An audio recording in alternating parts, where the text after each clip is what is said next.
9 reasons you should not be a wedding planner. From a wedding planner who trains other wedding planners. Good, the high quality intro. Well, hello lovely humans, welcome back to my channel. If you're new here, my name is Jamie Wilfer and I teach people how to plan their weddings. But also another thing that I do that I don't really talk about a whole lot here is I teach other people how to start their wedding planning businesses. I get super passionate, like so passionate. In fact, we did the math recently. We started our first cohort the beginning of 2021. So now we are over 2 years into me training planners on how they get started, how they can run their businesses, set healthy boundaries, and basically just enjoy the whole vibe of being a wedding planner. But it's not for everyone. And I think that putting a video out there like this will help to solidify in either direction if this is a career that you really are interested in pursuing and really should be pursuing. Little known fact, I actually have an entire wedding industry focused podcast. I'll go ahead and link right here if you want to check it out, where I talk to other people about my struggles, what I've been through, my experiences and recommendations, and just like all things business, wedding business related, because I get really passionate about this. But I also get asked a lot of questions about it. So hence the need for today's video. But if you want to dive deeper, check out that podcast. So without further ado, let's just jump right on into it. Reason number 1 to not be a wedding planner. You want to have your weekends. I've had people be interested in the mastermind, be like, well, how can I be a wedding planner without working weekends? And I'm like, I don't know how to answer that question. You probably won't be a wedding planner. You could be a wedding consultant, but it's going to be really hard to pitch your services when the idea of a wedding planner is to guide people through the wedding planning process and then, to be present on the wedding day. You're going to have to do a lot of explaining, and it's going to be very niche to try to find the right person who's like, yeah, I want your help along the way, but I don't need you there on the wedding day. Right? I only want you to respond to questions throughout the weekdays and never respond on weekends. The amount of education that comes along with not working weekends is logistically pretty difficult. You will have to give up some weekends in order to be a successful wedding planner. In fact, a lot of wedding planners run into that moment where they're like, do I continue to work more and more weekends, or do I charge more? Do I build out a staff? You will reach your capacity. There are only so many weekends in a year, but you're going to have to give up some of them, which means giving up on parties, which means giving up on spending time with family, which means, maybe you can't take a vacation anytime that you want to, which of course inherently is any job. And you'll probably have to work some weeknights as well. Most of my clients have 9-to-5 jobs. They can't just meet on a Tuesday at 11 a.m. because they feel like it. They're going to have other things that are requiring their time and their attention, which worked out for me when I was getting started because with the husband at that time was working a 9-to-5 and the kids, it made sense. And I was able to pitch it to be like, no, that's okay. Because, I'm available for you after hours. When in actuality, that's when my husband would get home to watch the kids so I could actually conduct a meeting without yelling at small people, Reason number 2 to not become a wedding planner. It is physically and mentally exhausting. It's very tiring. A lot of planners will work really long wedding days. We tend to limit ourselves to 8-hour days, but I just interviewed someone on the podcast recently who was like, no, I definitely do long days. I do like 12 or 14-hour days. I'm like, girl, you do you. I could never. I couldn't. I know my capacities. I know my limits. And I know if I did consistently 10, 12, 14, 16-hour days, I wouldn't be the kind of mom that I want to be when I got home. It is exhausting. And there's a lot of physical expectations that come with it. You're not sitting at a desk all day. You're running around. You're carrying boxes. You're moving things from point A to point B. You're directing people. There isn't a very restful period during the wedding day itself. And even when there is, I don't sit well. So oftentimes we'll try to eat when the couple's eating, and my staff will make fun of me because I will go in, sit, take a couple bites, and be like, I'm just going to go check on things really quick. I never sit and finish a meal, but I always tell them to. I just don't myself. So if you're looking for something that's a little bit more laid back, a little bit more relaxed, this is definitely not the avenue for you. Now, that doesn't mean that you can't sit and enjoy a full meal while it's at the temperature that it's supposed to be set at, right? But that does mean that there's going to be a lot of physical expectations on you and on your person of moving around quite a bit on the wedding day. Reason number 3, demanding clients and or setting boundaries. There tends to be this kind of concept of like, we are a victim of demanding clients, but really I see it as an opportunity to set up healthy boundaries. But regardless of where you're at in your wedding planner journey, you will run into clients who overstep bounds. You will run into clients who misunderstood a part of the contract or who will need to have those firmed up, or you might even have a client that you need to part ways with because they don't understand where your boundaries are, what your yes is, what your no is. And that's something that you will need to reaffirm and follow up on. We can't just say it once and hope that's going to be the only time we have this conversation. In fact, you're going to have uncomfortable conversations. You're going to have clients that are more demanding. You're going to have, actually in my experience, it's less of the clients. It's more of sometimes the the parental figures that have wacky expectations for what I'm supposed to be doing with my time, or wedding party members or family members where I'm like, that's, first of all, I didn't sign a contract with you. Respectfully, I would never say this to them. I just think it in my head. We didn't sign a contract together. I don't owe you that service. So I need to explain that to you, which makes me uncomfortable, but here we are. You will be put in a position that firms up your boundaries or tests them or pushes you. You will have clients that ask way more than they should. And if that makes you uncomfortable, or navigating that or handling that makes you uncomfortable, this is probably not going to be the industry for you. I will say that starting this wedding planning business has been one of the best things I could have ever done for boundaries in my life. I didn't ever have a need for them this strong, but now that I have them, I can see the healthy application of them reiterated in multiple facets of my life, in parenting, in my marriage, in relationships of here's where my line is, here's what my yes is, here's what my no is, and being very clear on explaining that expectation. Being an Enneagram 3 wing 2, there's a lot of boundaries that we want to kind of push, or a lot of areas that I want to be a little bit more grand because I want people to be really happy with the services where I'm like, no, it's okay. I'll do it. And I learned the hard way. If I wanted to last in this industry, I had to be a lot clearer about what my yes is and what my no is. Reason number 4, you should not be a wedding planner. If you have strong opinions and you really like to share them. There have been wedding designs, you guys, that I would never choose. I would never pick. I would never sign up for. There have been some DIYs that I have seen that I'm like, I'm probably not going to post that to Instagram, you know?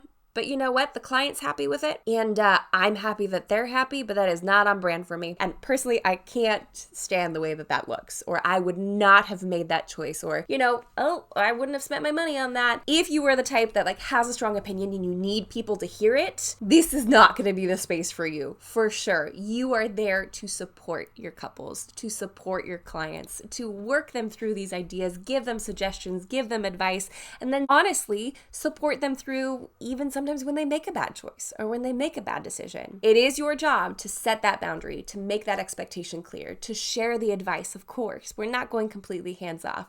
But if you're the type that likes to share your opinion on just about everything, well, you could accidentally end up steamrolling some of your clients. And that's definitely not what you should be doing as a wedding planner, and definitely not what they want to be receiving as your client. Reason number 5 is if you don't like people, don't become a wedding planner, because you're going to be surrounded by them. Especially if you don't like confrontation. You might like people, but you don't want to confront them. Or you might not like people, but you don't mind confrontation. You gotta have kind of like an amalgamation of both. You gotta like people. Your biggest day, when your production is happening, you're surrounded by a lot of them, a lot of different personalities, potentially a lot of egos with other vendors, expectations from the family. That's what brings us back to the difficult clients and or setting those boundaries. You're going to be put to the test repeatedly. And on the wedding day, it is a production. It is a show. There's a lot of things that we're doing behind the scenes where it's just like, oh my goodness, this is a lot. And you have to be a very clear communicator. You can't hate people and be in this job. You also can't avoid confrontation. You got to be somewhere right in the middle. Reason number 6 to not be a wedding planner. You are disorganized and you don't like details. You can't multitask. You can't see the big picture. It requires a special way of thinking to kind of be aware of what's happening in the next 5 minutes, the next 15 minutes, the next 50 minutes. You really need to be aware of a lot of spinning plates all at one time. And for some of us, that sounds thrilling because we are, crazy. For some of us, that sounds like a great way to spend a weekend. For other people, they're like, wait, I can't just write a timeline and tell people just go. No, there's going to be consistent maintenance. There's a reason that coordinating wedding day is a full-time job. It's like an 8-hour day thing, or, if you work more hours, 10, 12, 14, 16, etc. There is constantly someone to be reminding, something to look at, something to manage, something to take care of. And honestly, frankly, if there isn't, I start to go, where's the other shoe? Something's going to fall. I need to be prepared. It can be stressful, but also at the same time, those who do it and love it, we kind of get like a post-event high where afterwards, I can't go to sleep when I come home from a wedding. I am wired. I am jazzed. I need to go read a book and get myself to calm down and have a glass of wine and just after an event, I can't just go straight to bed. That is so not me because I thrive off of these details. I thrive off of those organizational elements and I really do enjoy multitasking. And when I get the details right, there is no sweeter victory than when you like start a wedding on time or correctly predict something that's going to happen or prevent a fire from starting before it even starts. Are you kidding? Like, I thrive on those things. But if you don't want to manage details, you should not join this industry at all. Reason number 7, you should not start a wedding planning business is if you don't want to run a business. Now, don't get me wrong, there are plenty of opportunities to work as an intern or as an assistant or a wedding planner in a larger planning company. Are you going to find a ton of those? Probably not. Most of them are solopreneurs, which is a solo person running an entrepreneur business who has some space and capacity for an assistant or a runner-up planner every once in a while, but it's not going to be something that sustains you for a living at all. Even if you start running your own business, it might not be something that sustains you for a living for quite some time. You will run a business. It's going to be so much more than I'm just going to plan pretty weddings and I'm going to help people put together mood boards and I'm going to spend all of my time on Pinterest. No. You still need to know how to sell yourself. Who cares where you put a fork if you're not going to be in business in 12 months? You need to know if you're going to be a sole proprietor or an LLC. You're going to need to run your taxes. You're going to need to advertise. You're going to need to have a website and an Instagram and some sort of online presence to let people know that you're the real deal and you're not just winging this on the weekends. There's going to be so many more things that you need to do beyond just planning pretty things. And that's the part that gets a lot of creatives stuck. That's the part that stinks. We don't want to do a business. We just want to plan weddings. But if you want to last, if you want to go beyond the 5-year mark in the industry where like event planners don't last beyond 5 years because they're so stressed out, I don't buy into that. I think with firmer boundaries and a better business foundation, you can last for so much longer. Because whether you want to run a business or not, you're going to have to. Unless you can find that sweet spot of joining another wedding planning company and it's enough to sustain you and you can live off of that, that's huge. That makes me really excited for you.